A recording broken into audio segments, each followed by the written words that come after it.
Hi, welcome back to the WBL. This is Sunday, February 5th, 2045. I'm Wendell G, and I'm joined here at the mic with Osick.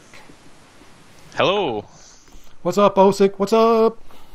Not much. You, Just looking at Australia's beautiful, beautiful logo. I know, is a lefty or righty in Australia?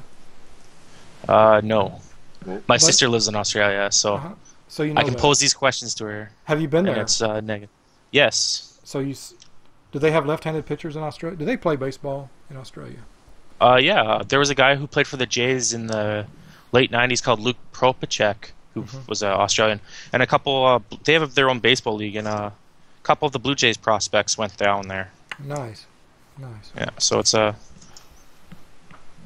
But they are more into fastball, I believe, which is men's softball.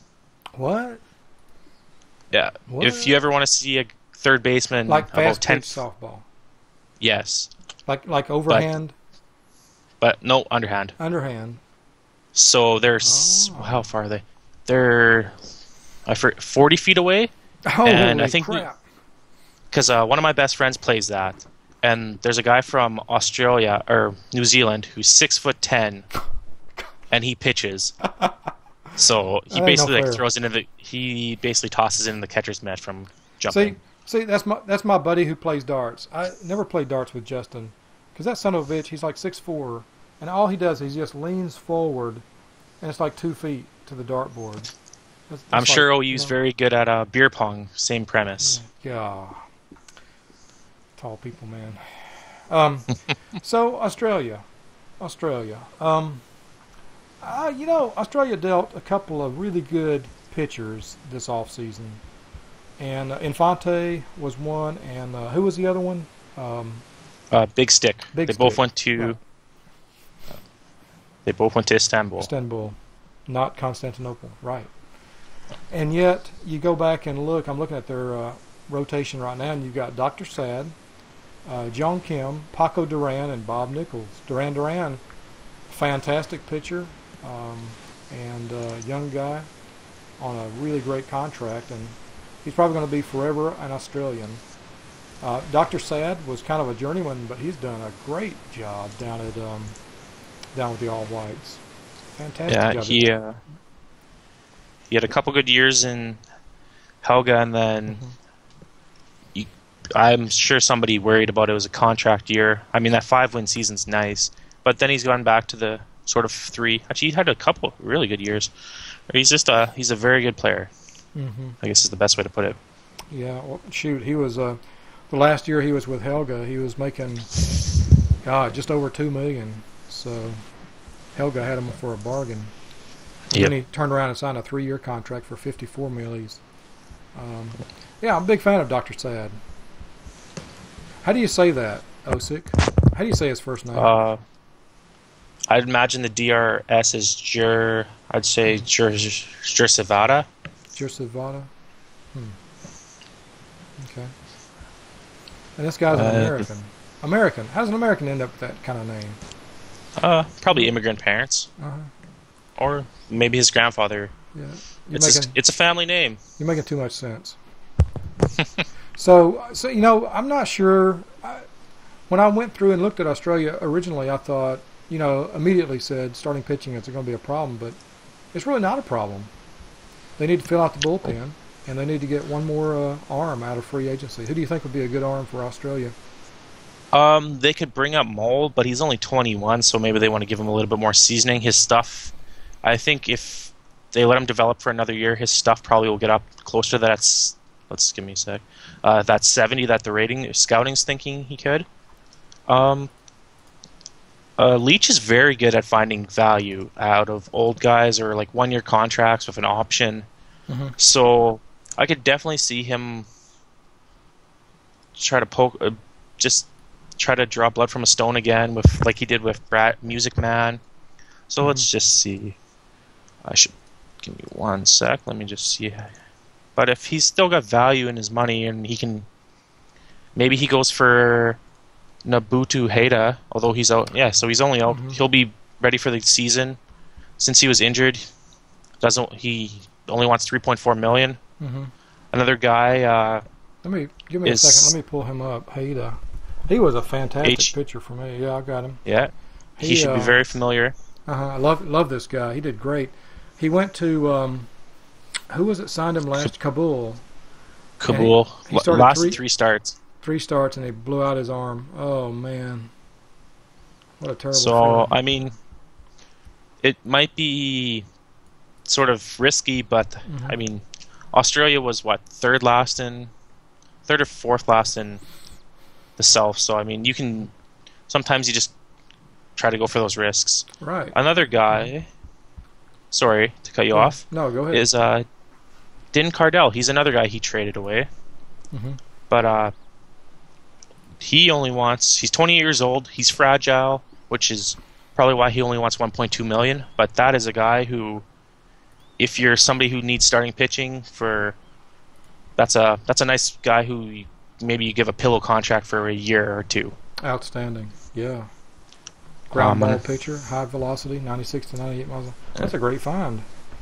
Yeah. Another guy would be Dong Sa. Just another guy sort of had to live in Baton Rouge for a year. I mean, he made $8 million doing it, so I mean, he probably owns half the city by now. But still a guy who's serviceable, ate 188 innings last year, somehow put up a 2.7 WAR on that god-awful team. God, that's incredible, isn't it? And he served he served a year down in the penitentiary in northern, New Orleans. Yeah. So New Orleans to Baton Rouge. This year's actually got some good serviceable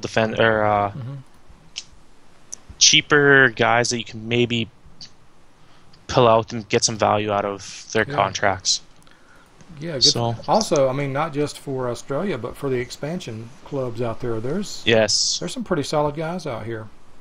And with that 5-day sim or however long they get a window, maybe some of these guys who are trying to bounce back will sign with them instead. Yeah, that is the biggest wild card in this free agency this year. Well, you know, we were talking about Baton Rouge, so take us on the tour to Baton Rouge. What do you see in the future for one Baton? last thing with Australia, just sorry to go back to them, would be they might want to upgrade a little bit of outfield. Oh yeah, okay.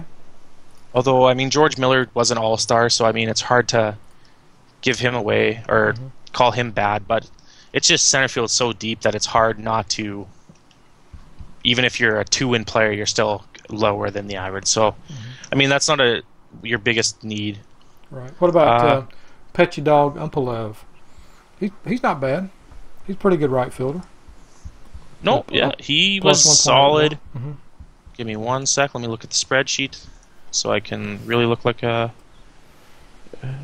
No, yeah, he was above average. So I mean, him and Trail were good together as a sort of helped that position out. Right. Left field's the biggest weakness. Rowan Smale. He smells. But luckily. Yeah. If depending how Australia wants to go, they can make a play at Vajorev. If they want to maybe make a play at somebody else, they've also got Nesson Farron, who was injured. So maybe he had a negative WAR, but Farron did. That's only for a little bit. That was 50 games, but still it was bad. But it's just do you think Vajorev would be a good fit? I like Vajorev. He can still hit. He has very little outfield range. He won't be able to cover much ground in left field. That's true. He can hit for days. So, I mean, that would be my biggest thing for him to go after would be replenish some of that outfield. Would he be a Dominique Garnett candidate, you think? You think Leach is going to He always seems like he's got the money for it, so he could be. Okay. And the nice thing about Garnett, he's 28. And so you could sign him to a $5 million contract, and you know you're going to get your value out of it. Yeah. Yeah. I guess now it's the time for to see if I can list off as many players for Real. But basically, Real's in a bad position because his minors are. He has one prospect in the top 100. Wow. It's a pitcher, pretty solid pitcher. Has the nickname of Slinky, so that's pretty fun. As long as he doesn't get tangled. But basically, what Real needs to do is find guys who are cheap, who may be able to help him for a couple of years while he still replenishes that. But I have it on good authority that Real has about $50 million in free agent money. Okay. So I guess if you wanted to make a splash, you could. Well, would you want to, though? I mean, we were having this discussion with Gusta the other day. Some guys have the philosophy that they want to compete, but if they don't think they're going to make the playoffs, they go ahead and immediately decide to tank or to sell assets. I'm not sure I don't know about that, man. That bothers me or something. Well, So, I'm a tryhard, so it I am too. really, I'm a I tryhard just, too. you try to just put the best team that you can without going over. Do you So, think? I mean, So, do you think that Baton Rouge could take that $50 million and buy? Well, first, do you think they could be competitive? they wouldn't be competitive, but, well, they'd win more than 40 games, Okay. which I mean, is hard not to do. But Okay. I guess the biggest thing would be, Could they be a 500 team this year? oof. They have too many holes, it seems. I like Claude Blanc. I feel like he can bounce back. But, I mean, the problem with him is he had 1 3-win or 4-win season, basically, and he's had 2 0-win replacement level. But his bat's always been solid, so I think he can bounce back. I thought he would have been a good trade candidate if you wanted to get something, but the problem is that team just tanks so bad that you couldn't even trade anybody. But so basically, it'd be hard for Real to address all the holes enough to compete against the False Bays, the Buffaloes, the Cairos.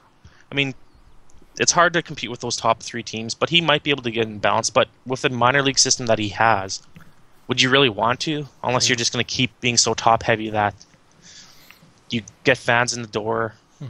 You accumulate some prospects. If you can trade, maybe you pick up a guy like, not Gauntlet. Gauntlet's pretty much valuable for everybody if you can afford him and if you have a spot for him. Right. Well, But- in Real's case, you want to get the fans in the seats. So, what would you think about just going for in free agency instead of going for highest talent? Go for Just start highest by popularity. popularity? Yeah, cheapest. He could high definitely do that. popularity. Yeah, and that would maybe get more fans in the seats, get more cash, turn a bigger profit, have a bigger budget next year. So let's just see. Dang. He could probably bring Jetsam back. I mean, that wouldn't be a bad idea. Jetsam seemed like he did quite well in the the little bit of Australia brought him back.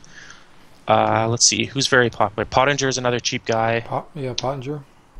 He lost. Easy Pottinger lost a lot of popularity going up to Amsterdam. The Boo Birds came out. They didn't like that move by Pottinger. But I mean, he'd help their defense. And That's I mean, true. I That's know, true. I know Real. I've talked to Real because I had Real scout for me one time in one of the drafts. He likes eye and gap power a lot more than he values those two more. Wow. I mean, so if you have got younger guys that can walk and can hit doubles and triples, maybe if Real signs a couple of these guys, he can flip them for a couple guys, younger guys he likes. Or if he wants to be sort of keep spending that money and just sort of try to keep it going be as sustainable off of free agency and just keep. I mean, the only thing is it's hard to be sustainable off free agency. Yeah. So it's hard. He's in a tough spot, but I've been trying. Anytime he has a question, I answer it, or anytime I can let him know on some information, I let him know and try to get him to get a little bit more sort of immersed in the whole thing. So basically, Baton Rouge, anywhere they can pick anywhere and work on it. Yep. Would it be a better strategy to just like say,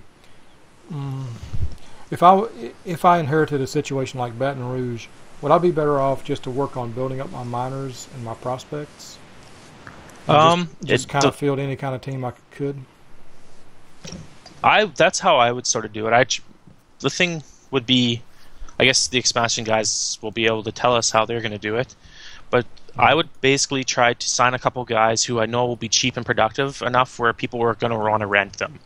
And then maybe you can get those middle of the road guys who maybe are going to be a 3-star prospect potential that people don't really value because they might value them a little bit, but they're not the sexy guys. And if you can get enough non-sexy guys, maybe then you've got a decent enough team where you can sort of patch some holes or build from there. But Rio's in a tough spot because unlike Berlin, his system hasn't been good. Right. Not only not good, it's been bad. Real bad. Yes. But there's always room to grow, so as long as he keeps sort of developing, he's got the free agent budget, so that's nice. Mm-hmm.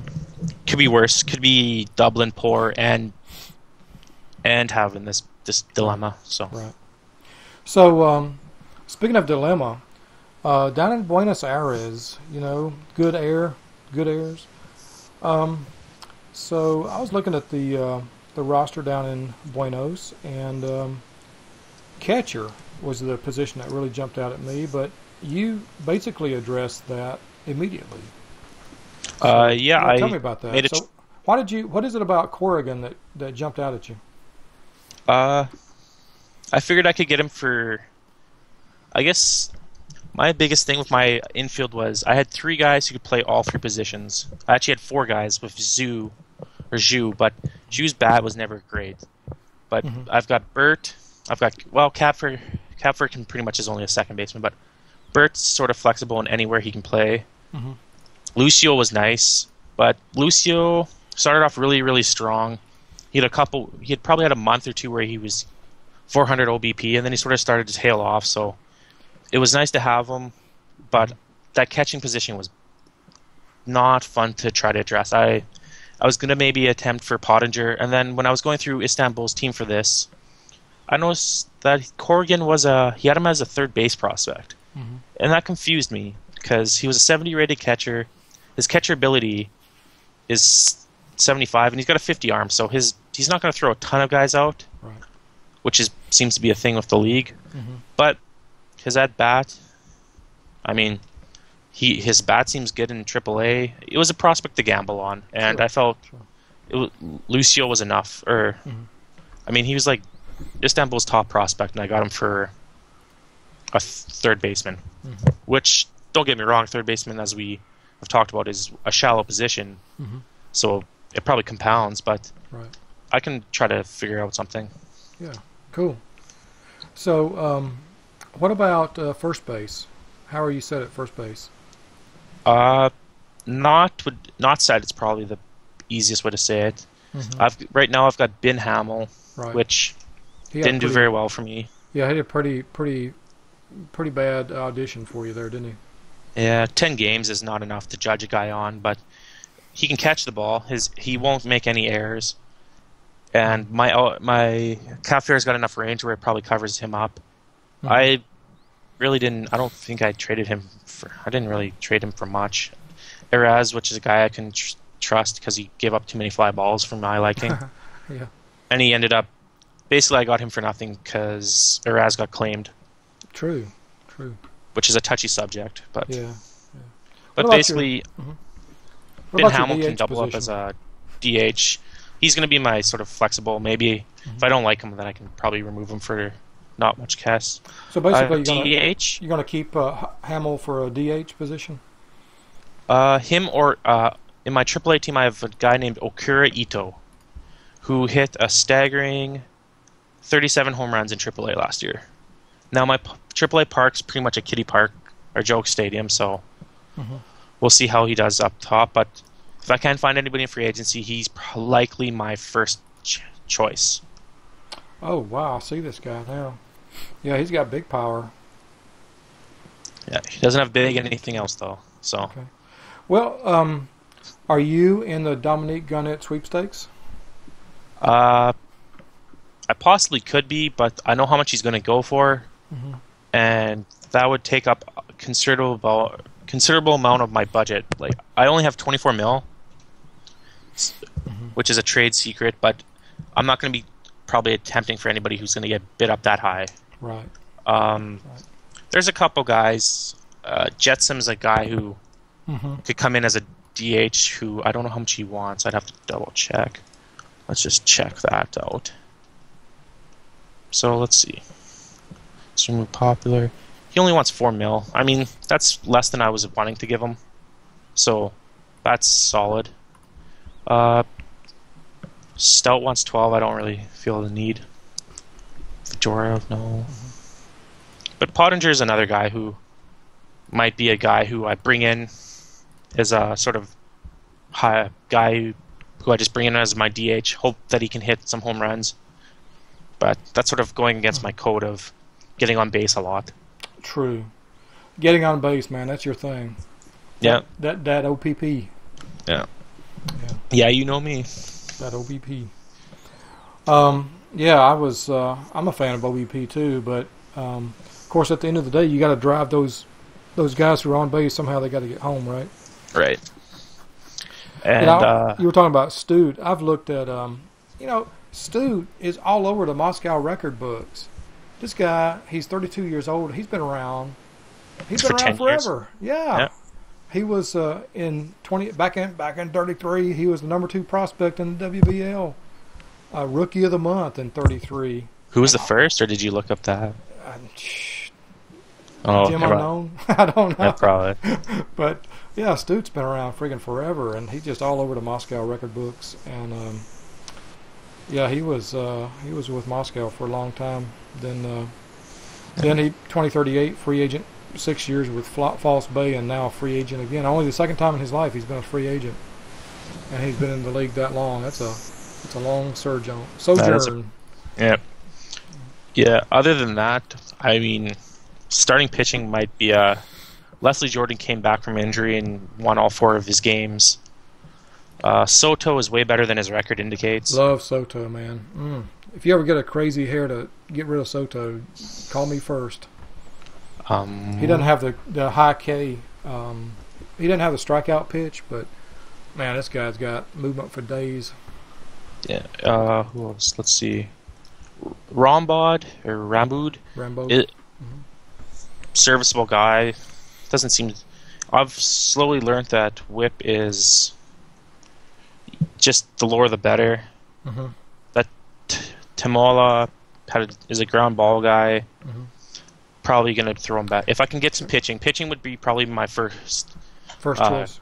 First base or DH and pitching. Yeah.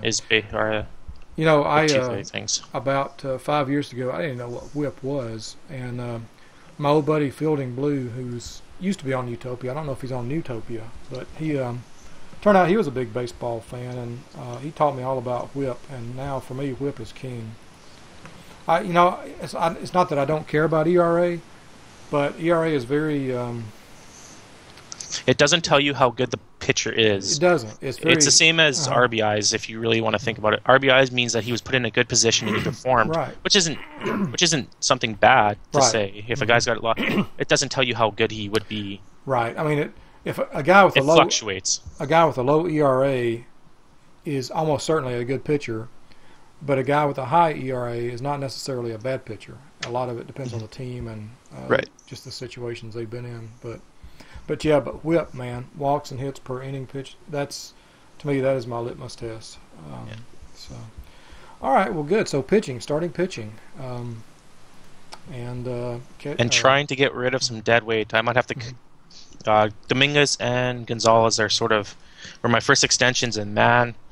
They hit a wall pretty hard, so it's one of those things where I am owing $27 million for 3 years. So basically, what I've done is that is basically my timeline to try to get my minor leagues as great as possible, and then sort of bring up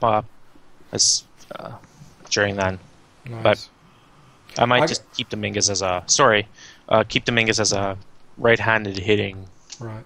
DH, but he's sort of bad still. So yeah, I think we all have those stories. For me it was Sasaki, Tadanobu Sasaki. I extended him for $18.8 million a year. Oh my goodness! And Marrero, I inherited. He was on 15 or 18 million per year, and I inherited that for a couple of years, and oh man, so good to get out from under those contracts. Yeah. And of course, Berlin, old Oral Muhin up in Berlin is probably the prototypical. That is the bad contract. Well, 18.8. Okay, so no worse than. When Baton Rouge, when Rio took over him, Jetsam was making 19 million. Oh God. So well, he still got Real still has Juan Ortiz making 15 this year and 16 next year. Yeah, I think he traded for him. Oh no, he did before with Cairo. Oh my goodness. That trade was weird. That got him some prospects though, right? I think it gave him some draft picks, but he traded away the younger power hitter in Maguana. Oh, Maguana, the outfielder, yeah. Which, I mean, he doesn't provide much, but he's younger. But he got a starting pitcher for this year in yeah. So yeah, I mean, I don't want to tell Real exactly how to do stuff, but some of those things, yeah. So I guess moving on. So we were talking about back. We were way back. Buenos. Who's next? Buffalo. Yeah, the team that did not lose anybody this year, it seems like, in terms of their WAR, they're at 0, and I was wondering how that happened, and then I looked, and it doesn't look like they've lost or gained anybody yet. Wow. So they released nobody. Yeah, they might have got somebody. They have a gap in their, unless he's injured. Oh, Driscoll's injured, or was injured. Well, they did lose a few free agents, but nobody of real note, I don't think. Real note. Reliever looks like a AAA guy. Yeah. So the biggest things with Buffalo were everybody loves DLS because of his picture. He's sort of the Marshawn Lynch of the WBL with his scowl. That cameraman has to do a better job in terms of putting him in front of the sun. But we've talked about this before. DLS has been historically probably the best right fielder the WBL has ever seen. I would agree. And the biggest thing with his Buffalo's outfield is they sort of have to rejiggle it because who's their center fielder? Their center fielder is, I believe, Petya Wildnov. Now look at those offensive stats. Those offensive stats are pretty nice. 20 home runs, gets on base 35% of the time. Mm-hmm. Just a nice player. Right. Now go look at his fielding stats for last year. And so you're wondering, how can that guy only be Oh man! How can that guy be only a .3? Wow, minus 15.8 zone rating. And it's because you have to draw him a map. Wow, DLS was saving this guy all day, every day. This guy's supposed to be the quarterback of the team out in the outfield, but and I'm assuming it's because of that fullback, isn't he? 40 error or that average error outfield sort error of hurts 40. him. Mm-hmm. So if you want to keep him, bump him to one of the corners. I guess then you've got to figure out if DLS is really valuable there. Which, let's see, his fielding stats for career and center field are rough too. Mm-hmm. You pretty much have to keep him in right. So this is the fun part of this now is you put Garner in here. Because the thing about center field is it's so deep that having a guy who's .3, Buffalo's got pieces where he can maybe trade him for, if he wants to keep Wildnov, then you'd have to move him to a corner outfielder. So maybe you move DLS to, I know Australia was saying that eat contract. Real might be able to eat a contract. Problem is you're gonna have to give up somebody, and really the only person to give up let's just double check. He's got two guys of note that I find of note anyways. I'm starting to come around to Gonzalez, which I think he actually called him up. No, I can't find him anymore. What position? Outfield? He was a shortstop. Danny Gonzalez. Oh, Danny, yeah, he's in Triple A. I can't find him. Anyways. Double A. He's in Double A. Yeah. Oh, okay. Yeah, I've got him up. He's, I like him.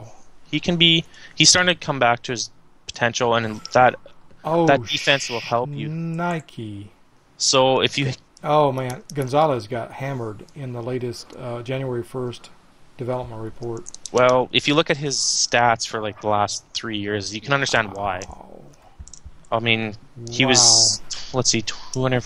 So 2 years ago, he was 21 in A ball, and at that point, you'd expect a 21-year-old to dominate A ball, and then, yeah. So I mean, he's. Are you saying he wasn't brought up fast enough?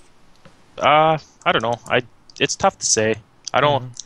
but I think it was just one of those things where he wasn't good enough Mm-hmm. for his ratings, Right. sort of thing. Like there's prospects like that. Bill Mahoney is one of those guys for me Mm-hmm. in center field, who seems to, his stats are nice, but if you bring him up too quick, he struggles really a lot.